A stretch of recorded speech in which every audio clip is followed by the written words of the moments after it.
how well the business is doing through reports and data.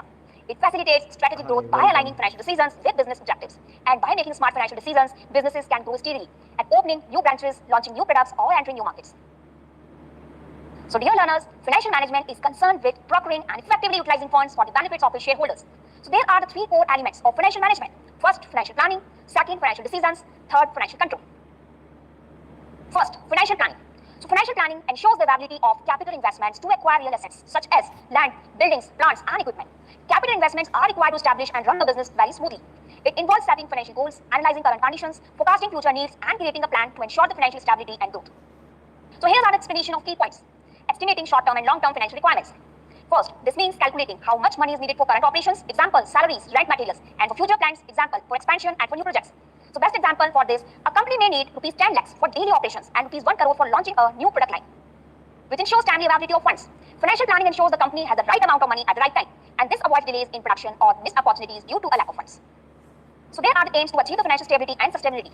A good financial plan helps the businesses stay stable and secure even during economic fluctuations or emergencies. It reduces the chances of sudden cash crunches or bankruptcy. It involving budgeting, forecasting, and setting financial goals. So budgeting is creating a spending plan. Forecasting predicts future sales, expenses, or profits.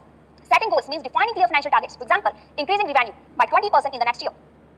It supports strategic decision making. So financial planning helps to management makes important decisions like, should we invest in new equipment? Can we afford to hire more staff? And is it the right time to expand? So it minimizes financial risk by preparing for future uncertainties. So well thought out plan includes backup options. Example, in emergency funds, insurance for unexpected events like market downturns or supply disruptions. It helps in optimal allocation of resources, which ensures that the company money is used more efficiently, avoiding wastage and focusing on high return areas. For example, the funds may be better used for product development rather than spending on low impact advertising. Second is the financial decision. This refers to the making choices related to acquiring, investing, and managing funds in an organization. It involves decisions on how to raise capital, financial decisions, where to invest that capital, investment decision, and how to distribute profits, this is dividend decisions, to achieve the business's overall financial goals. So decisions on source of funds are, the first step is to decide where the money will come from, and this is crucial for both short-term and long-term financial health. So there are two main sources, which are debt and equity. So debt, which borrowed money, example, bank loans, bonds, which must be repaid with interest. And second, equity, owners' funds, or money raised by issuing shares, which does not require repayment but may dilute ownership. Formulating a financial plan. So financial planners decide the right mix of debt and equity, which called the capital structure. So a good financing plan balances cost and risk. So debt is cheaper but riskier due to fixed interest payments. Equity is safer but may reduce control and profit shared with more shareholders. Objectives of financing decisions. The aim is to minimize the cost of capital and maximize the business's value. It also ensures the company has adequate liquidity to meet the obligations without financial strain. First, managing the business cost and expenses. What it means. This involves monitoring the company's spending which closely and ensuring that all spending aligns with the planned budget. Purpose of this was to control the unnecessary expenditures, to reduce the wastage, and to ensure the financial efficiency. For example, if a company has a monthly budget of rupees 5 lakh for operations, financial control ensures that expenses stay within this limit. If they exceed it, immediate action is to be taken to investigate and reduce the cost. Routine day-to-day financial decisions. So what it means, these are the financial tasks and decisions which occur daily and running a business. Though small individually, they have a cumulative impact on the business's financial health. Examples, approving petty cash reimbursement, authorizing small purchases, monitoring cash flow and bank balances, to ensuring staff salaries and utility bills are paid on time. Collecting money due from customers, account receivable management. That it means, it refers to managing the firm's incoming payments from clients or customers who have purchased goods or services on credit. So the purpose is what? Timely collection is crucial to maintaining the cash flow. It delays in payment can lead to liquidity problems. For example, a customer buys goods worth rupees 1 lakh on credit and is expected to pay within 30 days. So financial control ensures follow-ups and reminders which are done to receive this payment on time. Next is the importance of financial management. Planning, risk management, profitability, liquidity, growth, decision making.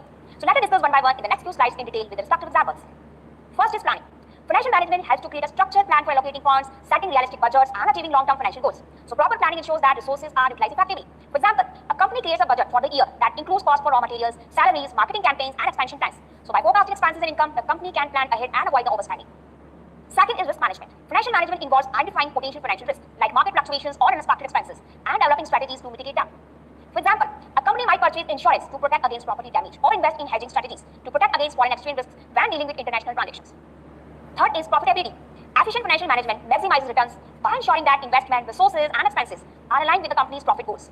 For example, a tech startup might invest in research and development, in short R&D, to create innovative products. Through careful financial management, they ensure the R&D budget is balanced with marketing to maximize the potential for high product sales and consequently profitability.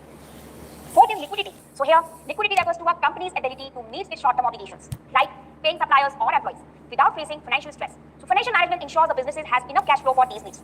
For example, a retail business must manage its cash flow carefully, ensuring that the income from customer sales is sufficient to cover expenses like rent, payroll, and inventory purchases. If liquidity is not managed well, the business may struggle to pay bills on time. Fifth is growth. So financial management enables companies to make a smart investment choices, expand into new markets, and pursue growth